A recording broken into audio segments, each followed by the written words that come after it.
রিক্কি নিজের ঠোঁট কামড়ে ধরে নিজেকেই মনে মনে গালি দিল, এমন বোকার মতো প্রশ্ন করার জন্য। সে আশেপাশে একবার নজর বুলিয়ে নিল। না, কেউ নেই এই কড়া দুপুরবেলায়। বলতে গেলে রাস্তাটা নির্জন। সে এক পলক অনুর মুখের দিকে তাকিয়ে চট করে শরীর থেকে জ্যাকেট খুলে দিয়ে অনুর কোমরে বেঁধে দিল। অনু হকচকিয়ে উঠে বলল, এ কি কি করছেন? আপনার দামি জ্যাকেট নোংরা হয়ে যাবে তো। রিক্কি অনুকে পাজা কোলে তুলে নিয়ে গাড়ির দিকে এগিয়ে যেতে যেতে বলল, সমস্যা নেই, তোমার জন্য এমন হাজারটা জ্যাকেট নোংরা করতে রাজি আছি। অনু গাড়িতে একা চুপচাপ বসে আছে। রিক্কি মাঝপথে গাড়ি থামিয়ে কই যেন গেছে। এদিকে পেট ব্যথাও বেড়ে চলেছে। তার ভালো লাগছে না কিছু। বাড়িতে কখন পৌঁছবে এটা ভাবতে ভাবতেই রিক্কি এসে ডোর খুলে দুটো প্যাকেট ধরিয়ে দিয়ে বলল। আমি বাইরে রয়েছি, তুমি চেঞ্জ করে নাও। বলে এসে অনুকে আর কিছু বলার সুযোগ না দিয়ে ডোর লাগিয়ে কিছুটা দূরে সরে গেল এবং সিগারেট বের করে সেটা ধরিয়ে ঠোঁটে চেপে ধরল। অনু প্যাকেট খুলে দেখলো প্যাডও নতুন ড্রেস রাখা হয়েছে। অনু সামনের সিট পেরিয়ে পেছনের সিটে গিয়ে চেঞ্জ করে নিল। কলেজ ড্রেস প্যাকেটের মধ্যে ঢুকিয়ে সিটের উপর রেখে দিল। সামনের সিটে এসে জানালার কাচ নামিয়ে উকি দিয়ে বলল, আপনি এখন আসতে পারেন। রিক্কি সিগারেটের অবশিষ্ট অংশ নিচে ফেলে পা দিয়ে আগুন নিভিয়ে ড্রাইভিং সিটে এসে বসলো এবং পানির বোতল ও পকেট থেকে ওষুধের পাতা বের করে দিয়ে বলল, এটা খেয়ে নাও, পেট ব্যথা কমে যাবে।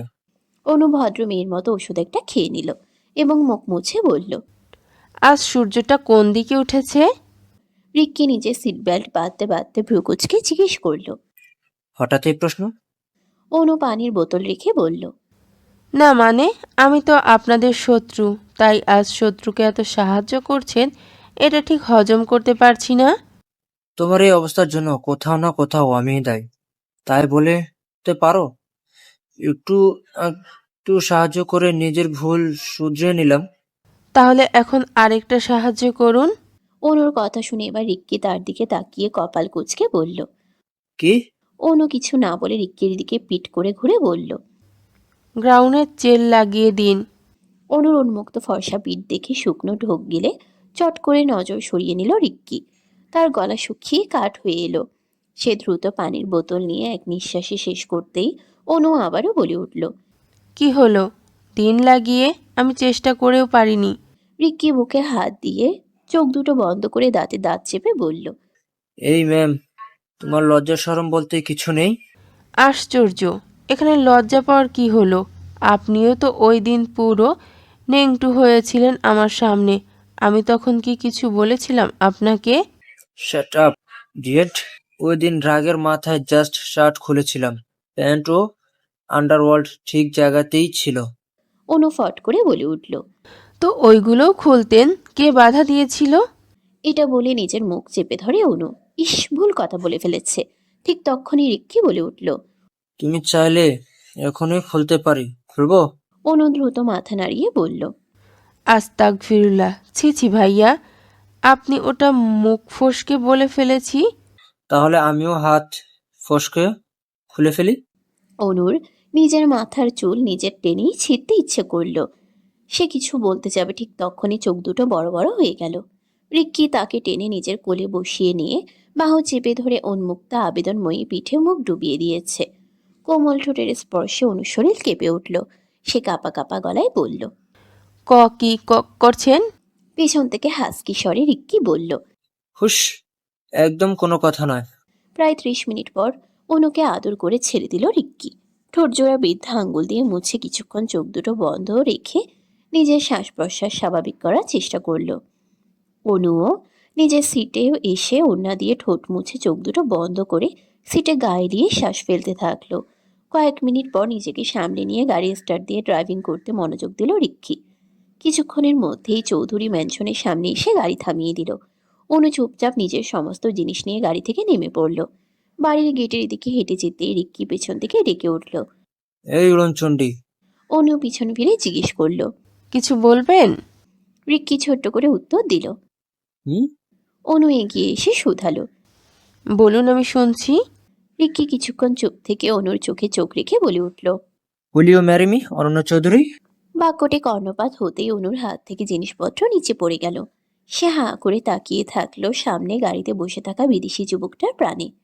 যুবকটি তার লালচে চিকন ঠোঁটজোড়া নাড়িয়ে আবারও বলল। Will you marry me? Anu যেন এটা স্বপ্ন মনে হচ্ছে। সে নিজের কানকে বিশ্বাস করতে পারছে না। এত সহজে যে তার প্ল্যান সাকসেস হবে সেটা ভাবতেই পারেনি। সে চট করে রিক্কির দিকে তাকিয়ে বলল। Are you sure? Will you marry me? 100% sure. But আমার একটা শর্ত রয়েছে। অনুর কথা শুনে রিক্কি আক্কেল দাঁত বের করে হেসে বলল। I know. অরুণচন্ডী, তুমি কি চাও? এটাই, যে এই বিয়ের বিনিময়ে তোমাকে তোমার আপুর কাছে নিয়ে যাই, রাইট? হ্যাঁ, আমি এইটাই চাই। ওকে ফাইন, আমার এতে কোনো আপত্তি নেই। শুধু তুমি সারা জীবনের জন্য আমার হয়ে যেও, তাহলেই হবে।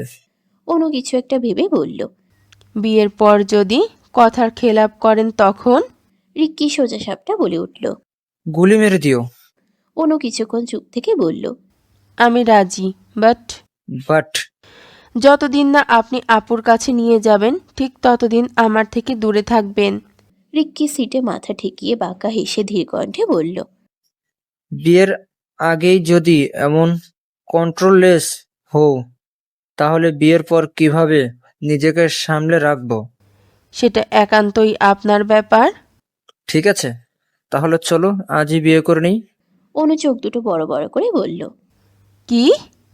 এত অবাক হওয়ার কি আছে? এমনিতেই তো তোমার এই অবস্থাতে আমি চাইলেও কিছু করতে পারবো না, তবু মনকে বুঝ দিয়ে রাখা যাবে এটা ভেবে যে তুমি অসুস্থ। সো চলো বিয়ে করে নিই। আপনি পাগল হয়ে গেছেন? ইয়েস সুইটহার্ট, আমি তোমার প্রেমে পাগল হয়ে গেছি। ধুরবাল, আপনার সাথে আর কথাই বলবো না। অনু বিরক্তিকর কণ্ঠে বলে নিচ থেকে ফাইল প্যাকেটগুলো তুলে বাড়ির দিকে এগিয়ে যেতে শুরু করলো এবং পেছন থেকে শুনতে পেল। আজ রাতে আমি তোমার অপেক্ষায় থাকবো অরুণচন্ডী। New York. ভোর গড়িয়ে সকাল হয়ে এসেছে। অরি শাওয়ার নিয়ে ওয়াশরুম থেকে বের হয়ে এলো। ভেজা চুলগুলো মুছে বারান্দায় তোয়ালে মেলে দিয়ে ড্রেসিং টেবিলের সামনে এসে দাঁড়ায়।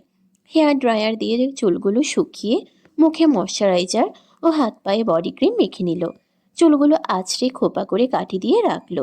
নিজের কাজ সম্পন্ন করে পেছনে ঘুরে বিছানার দিকে তাকায়। লিওয়ান ওবর হয়ে বেঘরে ঘুমাচ্ছে। ব্ল্যাক কমফোর্ট কোমর পর্যন্ত রাখা, যার ফলে ফর্সা ভি আকৃতির সুঠাম দেহের পিঠের অংশ উন্মুক্ত হয়ে আছে, যেখানে নখের আঁচড়ের দাগগুলো স্পষ্ট দেখা যাচ্ছে। অরি নজর সরিয়ে রুম থেকে বের হয়ে গেল। কিচেনে এসে কড়া করে এক কাপ কফি বানিয়ে নিল। লাইব্রেরি থেকে একটি উপন্যাসের বই নিয়ে ট্যারেসে চলে গেল। ওখানে দোলনায় বসে ধোঁয়া ওঠা গরম কফিতে চুমুক দিয়ে বই পড়তে মনোযোগ দিল। তার এই একটা মাসে সঙ্গী হিসেবে বইগুলোই ছিল। বিড়িতে বিকেল গড়িয়ে সন্ধ্যা হয়ে এসেছে। অনু বাড়িতে এসে গোসল ছেড়ে খাওয়া দাওয়া করে একটা ঘুম দিয়েছিল। মাত্র তার ঘুম ভাঙল। সে উঠে আড়মোড়া ভেঙে চোখ কসলিয়ে ঘড়ির দিকে তাকিয়ে দেখে 6টা বেজে গেছে। অনু হামি তুলে বিছানা থেকে নেমে ওয়াশরুমে গিয়ে ফ্রেশ হয়ে এলো। রুম থেকে বের হয়ে সিঁড়ি বেয়ে নিচে নামতেই কিছুটা অবাক হয়ে গেল। মিস্টার আরহাম চৌধুরী সোফায় গম্ভীর মুখে বসে রয়েছেন। ওনাকে এখানে দেখে অবাক কণ্ঠে জিজ্ঞেস করলো। পাপা, তুমি তুমি কখন এলে? তোমার না 1 সপ্তাহ পর আসার কথা ছিল? আরহাম চৌধুরী মেয়ের দিকে তাকিয়ে বললেন। যেটার জন্য গেছিলাম সেটা শেষ, তাই ফিরে এলাম। অনু ধীর পায়ে হেঁটে এসে তার পাপার পাশে বসলো এবং শান্ত গলায় বলল। এনি প্রবলেম পাপা? তোমাকে চিন্তিত দেখাচ্ছে। মেয়ের প্রশ্নের কোনো জবাব দিলেন না আরহাম চৌধুরী। উল্টো তিনিই প্রশ্ন করলেন। রিক্কির সঙ্গে তোমার কি সম্পর্ক অনু? পাপার কথা শুনে অনু চমকে উঠল। মুহূর্তেই মাথা নিচু করে চুপ করে বসে থাকলো।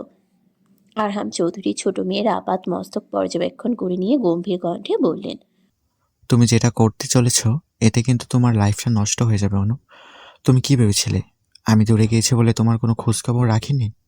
সবই রেখেছি। একটা ভুলের জন্য বড় মেয়েকে হারিয়েছি, এখন তোমাকে হারাতে পারবো না। এসব মাথা থেকে ঝেড়ে ফেলে দাও। অনু মাথা নিচু করে ধীর কণ্ঠে বলল। উনি বলেছেন আমায় আপুর কাছে নিয়ে যাবে। গিয়ে কি করবে তুমি? ওরিকে কি ওই জানোয়ারের হাত থেকে নিয়ে আসতে পারবে? হুম, পারবে না। উল্টো তোমাকেও তোমার আপুর মতো বন্দি বানিয়ে রেখে দেবে। তাই বলছি এসবের মধ্যে নিজেকে জড়িও না। আমি যদি আপুকে ফিরিয়ে নিয়ে আসতে পারি তখন? তোমার কি মনে হয় ওই লিওয়ান এত সহজে ছেড়ে দেবে? হয়তো না, কিন্তু আমিও তোমার মেয়ে পাপা, এত সহজে হাল ছাড়ছি না। আগুন নিয়ে যখন খেলায় নেমেছি তখন এটার শেষও দেখতে চাই। তুমি ভুল করছো। অনু কিছু না বলে মাথা নিচু করে উঠে দাঁড়িয়ে সিঁড়ি বেয়ে উপরে যেতে যেতে বিড়বিড় করে বলল, এমন ভুল আমি বারবার করতে রাজি আছি পাপা। জান, জান কই তুই? লিওয়ান ঘুম থেকে উঠে শাওয়ার নিয়ে ড্রয়িং রুমে এসে অরিকে দেখতে না পেয়ে ডাকছে, কিন্তু কোনো সাড়া শব্দ না পেয়ে এবার চিল্লিয়ে বলে উঠল। এই হারামের মেয়ে, কোন চিপায় আছিস? বেরো বলছি। লিওয়ানের বাজখায় গলার শব্দ শুনে অরি টেরেস থেকে চলে এলো। সেই ঝাঁঝালো কণ্ঠে বলল, কি হয়েছেটা কি? এমন সারের মতো চিৎকার কেন করছেন? লিওয়ান পিছনে ঘুরে অরির দিকে তাকিয়ে দাঁতে দাঁত চেপে বলল। আমাকে দেখে কি তোর সার মনে হয়? অরি লাইব্রেরিতে গিয়ে হাতে থাকা বইটি রেখে বলল। আপনাকে তো হার্টলেস একজন ব্যক্তি মনে হয়। লিওয়ান সোফার উপর বসে বলল, আজ এই হার্টলেস আমিটাকে তুই বানিয়েছিস। নিজের দোষ অন্যের ঘাড়ে কিভাবে চাপাতে হয় সেটা আপনার থেকে শেখা উচিত, মিস্টার লিওয়ান চৌধুরী। লিওয়ান চট করে উঠে গিয়ে অরিকে দেয়ালের সাথে চেপে ধরে দাঁতে দাঁত চেপে বলল, আমি বিনা দোষে শাস্তি পেয়েছি অরিয়ানা চৌধুরী, আর সেটা তুই ও তোর ফকিং বাপ দিয়েছে। অরি চোখ মুখ শক্ত করে বলল, খবরদার, আমার আমার পাপাকে নিয়ে একটাও বাজে কথা বলবেন না। যদি কেউ একটু হলেও দোষ করে থাকে তাহলে সেটা আমি। আর আমি যা করেছিলাম এতে কোনো আফসোস নেই, আপনি সেটা ডিজার্ভ করতেন। নিজের পাপাকে বাঁচাতে যদি অন্য কাউকে মারতে হয় তাহলেও এই অরি দ্বিধা করবে না। ইউনো, আমাদের শরীরে একই বংশের রক্ত বইছে। লিওয়ানের শান্ত চেহারা মুহূর্তের মাঝেই রক্তিম হয়ে উঠল। অরি চোয়াল শক্ত করে চেপে ধরে হিসিয়ে বলল, যেদিন তোর ওই হারাম বাপের কুকর্মের কথা জানতে পারবি, ওই দিন দেখবো তোর তেজ ঠিক কতখানি থাকে। অরি হেসে বলল, আমার পাপা এমন কোনো কাজ করবেন না যেটাতে ওনার প্রতি আমাদের বিশ্বাস চলে যায়। সো এইসব ফাউল মার্কা কথাবার্তা বন্ধ করুন, আর নিজের অন্যায়ের শাস্তি অন্যজনকে দেওয়াটা বন্ধ করুন। আমার করা অন্যায়ের শাস্তি তো তোকে দিচ্ছি না, আমি তোকে তোরই করা অন্যায়ের শাস্তি দিচ্ছি, মনে আছে? ঠিক এই জায়গাটাতে তুই নিজ হাতে গুলি করেছিলি। লিওয়ান নিজের উন্মুক্ত বুকে ইশারা করে শেষের কথাগুলো বলে। অরি চোখ দুটো লিওয়ানের বুকের একটি খুব পুরনো গুলির দাগের উপর গিয়ে পড়ল। সঙ্গে সঙ্গে সেই তীক্ষ্ণ অতীতের কিছু দৃশ্য আবার চোখের সামনে ভেসে উঠল। অরি তখন 10 বছরে পা দিয়েছিল, আর লিওয়ান 20 বছরে। তার ভাইটাও লিওয়ানের সমবয়সী ছিল। তারা সবাই দাদুর বাড়িতেই থাকতো। সে তখন ক্লাস 5-এ পড়তো। স্কুল থেকে বিকেলবেলায় ক্লান্ত শরীরে ড্রাইভারের সাথে বাড়ি ফিরেছিল। বাড়িতে প্রবেশ করতেই নিস্তলে বড় ভাইয়ের রক্তাক্ত শরীর দেখে থমকে গিয়েছিল। সে দৌড়ে ভাইয়ের কাছে গিয়ে পাগলের মতো কাঁদতে কাঁদতে ডাকার চেষ্টা করছিল। ছোট্ট অরি বারবার জিজ্ঞেস করেছিল এমনটা কে করেছে। তার ভাইয়ের শরীর দেখেই বোঝা যাচ্ছিল কেউ গুলি করেছে। তার বড় ভাইটা তারই কোলে শেষ নিঃশ্বাস ত্যাগ করেছে, এবং অস্ফুট স্বরে একটাই নাম বলে গিয়েছিল, লিওয়ান। ছোট্ট অরি যেন নিজের কানকেই বিশ্বাস করতে পারছিল না। লিওয়ান ও আওরাফ কাজিন হলেও একে অপরের খুব ভালো বন্ধু ছিল। সেখানে নিজ হাতে তার ভাইকে মেরেছে এটা যেন ছোট্ট মন বিশ্বাসই করতে পারছিল না। ভাইকে জড়িয়ে ধরে হাউমাউ করে কাঁদছিল। তখন উপরতলা থেকে পাপার চিৎকারের শব্দ শুনে ছোট্ট অরি এলোমেলো পায়ে দৌড়ে সিঁড়ি দিয়ে উপরে উঠে যায়, এবং গিয়ে ড্রয়িং রুমের নির্মম দৃশ্যটা দেখে পায়ের নিচ থেকে মাটি সরে যায়। তার চোখের সামনে লিওয়ান হিংস্র পশুর মতো তার পাপাকে মারছিল। তাদের থেকে একটু দূরে বড় চাচ্চুর রক্তাক্ত নিথর দেহটা পড়ে আছে। ছোট্ট অনু তখন একটি বন্ধ রুমে চিৎকার করে কেঁদে দরজা খুলতে বলছিল। নিজের চোখের সামনে আপনজনের এমন দৃশ্য দেখে অরি নির্বাক হয়েছিল। লিওয়ানের এমন অনাকাঙ্ক্ষিত রূপ দেখে ছোট্ট অরিটা যেন মেনে নিতে পারছিল না। সে দৌড়ে গিয়ে লিওয়ানের পা জড়িয়ে ধরে কেঁদে বলেছিল তার পাপাকে ছেড়ে দিতে। কিন্তু লিওয়ানের মাথায় যেন খুন করার ভূত চেপে বসেছিল। সে এতটাই হিংস্র ছিল যে তাকেও আঘাত করতে হাত কাঁপেনি। মার খাওয়ার পরেও ভাঙা ভাঙা গলায় বলেছে তার পাপাকে না মারতে, সবাইকে ছেড়ে দিতে। কিন্তু লিওয়ান তার কোনো কথাই শুনিনি, বরং আরো মারছিল তার পাপাকে। ছোট মেয়েটা লিওয়ানের ধাক্কা খেয়ে অন্য পাশে ছিটকে পড়েছিল। তখন তার চোখ যায় সোফার তলে পড়ে থাকা একটি পিস্তলের দিকে। সে এগুলো আগে থেকেই চিনে। লিওয়ান ও আওরাব কলেজে থাকাকালীন রাজনীতির সঙ্গে জড়িয়েছিল। সে সুবাদেই এগুলো অস্ত্র চেনা। পিস্তল দেখে ছোট্ট মেয়েটা কি বুঝেছিল কে জানে। সে কাঁপা কাঁপা হাতে পিস্তলটা নিয়ে লিওয়ানের দিকে তাক করে বলেছিল যদি তার পাপাকে ছেড়ে না দেয় তাহলে সে গুলি করে দেবে। কিন্তু লিওয়ান তার কোনো কথাই কানে তোলেনি। তার পাপাও চিৎকার করে বলছিল লিওয়ানকে শুট করে দিতে। সে হিতাহিত জ্ঞান হারিয়ে চোখ বন্ধ করতেই এক বিকট শব্দে পুরো বাড়ি কেঁপে উঠেছিল। ছোট্ট মেয়েটা চট করে চোখ মেলে তাকিয়ে দেখে লিওয়ানের বুক থেকে গলগল করে রক্ত পড়ছে। এটা দেখে তার হাত থেকে পিস্তলটা নিচে পড়ে গেল। অবিশ্বাস্য চোখে তাকিয়ে থরথর করে কাঁপছিল। ঠিক একইভাবে লিওয়ানও তার দিকে অবাক চোখে তাকিয়েছিল। সেও যেন ভাবতে পারেনি ছোট্ট অরি তাকে গুলি করে দিবে। লিওয়ানকে ফ্লোরে পড়ে যেতে দেখে সে চিৎকার দিয়ে ছুটে যেতে চেয়েছিল, কিন্তু পেছন থেকে তার মাম্মা এসে তাকে ধরে আটকিয়ে দেয়। চোখের সামনে এত এত রক্ত, আপন মানুষদের নিথর দেহ পড়ে থাকা, এগুলো ছোট্ট ব্রেন নিতে পারেনি, যার ফলে সে তার মাম্মার বাহুডরেই জ্ঞান হারিয়ে পড়ে গিয়েছিল। ওই দিনের ঘটনার পর 7 দিনের মাথায় সে কিছুটা সুস্থ হলেও মানসিকভাবে ভেঙে পড়েছিল। বারবার মনে হচ্ছিল সে খুন করেছে। এসব ভেবেই উন্মাদের মতো আচরণ করা শুরু করে। তার এমন অবস্থা দেখে পাপা বলেছিল, ওই অমানুষটা সম্পত্তির জন্য নিজ হাতে নিজের বাপকেই মেরে ফেলেছে। ওনাকে বাঁচাতে গিয়ে তার ভাইটাও অকালে প্রাণ হারায়। সেই সঙ্গে আমেরিকা থেকে ফেরার পথে বড় আম্মুও কার অ্যাক্সিডেন্ট করে মারা যান। ওনার সাথে ছোট্ট অনাগত বাচ্চাটিও শেষ হয়ে যায়। এসব শোনার পর ছোট্ট মেয়েটা আবারও অসুস্থ হয়ে যায়। ছোট্ট মনে এক আকাশ সমান ঘৃণা জমে যায় ওই পাষাণ মানুষটার প্রতি। যেটুকু আফসোস ছিল সেটাও কেটে যায়। একসময় জানতে পারে লিওয়ান মারা যায়নি, তাকে পাপা হাসপাতালে ভর্তি করিয়ে রেখেছিল। ওখান থেকে জেলে নিয়ে যাওয়ার সময় পালিয়ে যায়। তারপর থেকে আর কোনো খোঁজ পাওয়া যায়নি। এতে একটুও খারাপ লাগেনি তার, বরং ইচ্ছে করছিল আবারও ওই মুহূর্তে ফিরে গিয়ে 4-5টা গুলি করে আসতে, কিন্তু সে সেটা চাইলেও পারবে না। একই সঙ্গে তার পাপার উপর আরো ভালোবাসা বেড়ে গিয়েছিল। এটা ভেবেই কষ্ট হচ্ছিল যে অমানুষটা তাকে মেরে ফেলতে চেয়েছিল, ওই অমানুষটাকেই বাঁচিয়েছে তার পাপা। অতীত মনে করে দীর্ঘশ্বাস ছাড়ল অরি। চোখ দিয়ে অশ্রু গড়িয়ে পড়তেই সে চট করে মুছে নিয়ে লিওয়ানের চোখের দিকে তাকিয়ে বলল, বেশ করেছি আপনাকে মেরে। আমার আমার যদি ওই সময় সাধ্য থাকতো তাহলে পিস্তলের সমস্ত গুলি আমি আপনার বুকে মারতাম, কিন্তু আফসোস সেটা করতে পারিনি। আমি যদি করতাম তাহলে হয়তো আজ এই দিনটা দেখতে হতো না। লিওয়ান অরির গাল দুটো আরো জোরে চেপে ধরে হিসিয়ে বলল, খুব শখ না আমাকে মারার? হ্যাঁ হ্যাঁ হ্যাঁ, অনেক শখ। আপনি সবাইকে মেরে ফেলেছেন, নিজের বাপ আমার ভাইটাও মেরে ফেলেছেন, তাহলে আপনাকে ক্ষমা করে দিই কি করে? অনুর কথা শুনে লিওয়ান গর্জে উঠে বলল। আমি খুন করিনি, ড্যামেট। এই কথাটা তোকে কতবার বলবো? অরি তার ছেলের হাসি দিয়ে লিওয়ানের বুকে ধাক্কা মেরে নিজের থেকে সরিয়ে বলল। চোর কখনো নিজ মুখে স্বীকার করে না যে সে চুরি করেছে।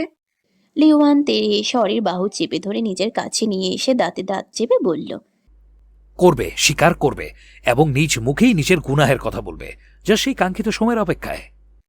ঠিক আছে, আমিও দেখবো আপনি নিজেকে কিভাবে নির্দোষ প্রমাণ করেন। লিওয়ান অরিকে ছেড়ে দিয়ে বাঁকা হেসে বলল। Challenge accepted. অরি আর কিছু না বলে ওখান থেকে চলে যেতে নিলেই লিওয়ান বলে উঠল, তোর ভাইয়ের শরীরে কি আদৌ তোদের বংশের রক্ত ছিল? বাক্যটি কর্ণপাত হতেই অরি চমকে উঠল। পিছনে ঘুরে লিওয়ানের দিকে অবিশ্বাস্য চোখে তাকিয়ে বলল। মানে কি বলতে চাচ্ছেন? লিওয়ান হেসে মাথার ভিজে চুলগুলো দুহাতে উপরে ঠেলে দিতে দিতে বলল, নাথিং সুইটার, সময় হলে ওই হারাম চৌধুরীর মুখ থেকেই সবটা জানতে পারবি। Just wait and watch. বলেই সে অরিকে পাশ কাটিয়ে শীষ বাজাতে বাজাতে চলে গেল, আর পেছনে ফেলে গেল এক বিস্মিত হয়ে থাকা রমণীকে। বিডি রাত হয়ে এসেছে। অনু নিজের রুম থেকে আর বের হয়নি। সে শুয়ে থেকে ফোন টিপছে। মিসেস মারিয়ানা চৌধুরী এসে মেয়েকে দেখে গিয়েছে, সাথে বোঝানোর চেষ্টাও করেছেন। অনু শুধু মাথা নেড়ে সম্মতি দিয়ে গেছে। হঠাৎ রিক্কির তখন বলা শেষ কথাটি মনে পড়তেই অনু বিছানা থেকে নেমে ধীরে ব্যালকনিতে চলে গেল। তার রুম থেকে বাড়ির মেইন গেটও আশেপাশে দেখা যায়। অনু ব্যালকনিতে এসে গেটের দিকে তাকায়। সে যা ভেবেছিল ওটাই ঠিক হলো। ওই তো রিক্কি গেটের সামনে গাড়ির সঙ্গে হেলান দিয়ে দাঁড়িয়ে রয়েছে। অনুর ঠোঁটের কোণে এক চিলতে হাসি ফুটে উঠল। সে রুমে এসে গায়ে ওড়না জড়িয়ে বের হয়ে গেল। মাম্মার কথা শুনে অনু থেমে গেল। ঘাড় ঘুরিয়ে রান্নাঘরের দিকে তাকিয়ে বলল, একটু বাগানে যাচ্ছি মামা, তাড়াতাড়ি চলে আসবো। মিসেস মারিয়ানা চৌধুরীকে আর কিছু বলার সুযোগ না দিয়ে অনু দ্রুত পায়ে হেঁটে চলে গেল বাহিরে। এদিকে মারিয়ানা মেয়ে যাওয়ার পথে প্রকুচকে তাকিয়ে রইল। জানতাম তুমি আসবে অঞ্চন্ডী। রিক্কির কথা শুনে অনু থমথমে মুখে বলল। কেন এসেছেন? পাপা যদি আপনাকে দেখতে পায় তখন? রিক্কি এগিয়ে এসে অনুর কোমর জড়িয়ে ধরে নিজের সঙ্গে মিশিয়ে নিয়ে ফিসফিসিয়ে বলল, তখন না হয় তোমার পাপার কাছেই চাইবো তোমাকে। অনু ছটফটিয়ে বলল। কি করছেন কি? ছাড়ুন বলছি। রিক্কি তাকে আরো আষ্টে পিষ্টে জড়িয়ে ধরে ধীর কণ্ঠে বলল, এমন ভাব করছো যেন এই প্রথম তোমাকে ছুলাম। দুপুরেই তো গাড়ির ভেতরে তোমাকে। রিক্কির কথা শেষ না হতেই অনু তার মুখ চেপে ধরে বলল, উফ, চুপ করুন। রিক্কি হেসে অনুর হাতের তালুতে চুমু খেলো। অনু চমকে উঠে নিজের হাত সরিয়ে নিল রিক্কির মুখ থেকে। রিক্কি কিছু একটা খেয়াল করে অনুকে ছেড়ে দিয়ে বিড়বিড় করে বলল। নাও, শ্বশুর মশাই হাজির। অনু চমকে উঠে পিছনে ঘুরে দেখলো তার পাপা এদিকে হেঁটে আসছে। মিস্টার আরহাম চৌধুরী রিক্কিকে দেখে চোয়াল শক্ত করে বলল। তুমি তুমি এখানে কি করছো? রিক্কি অবলম্বনে বলে উঠল।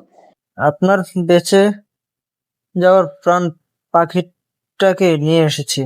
মানে? মানে আপনার ছোট মেয়েকে নিয়ে যেতে এসেছি।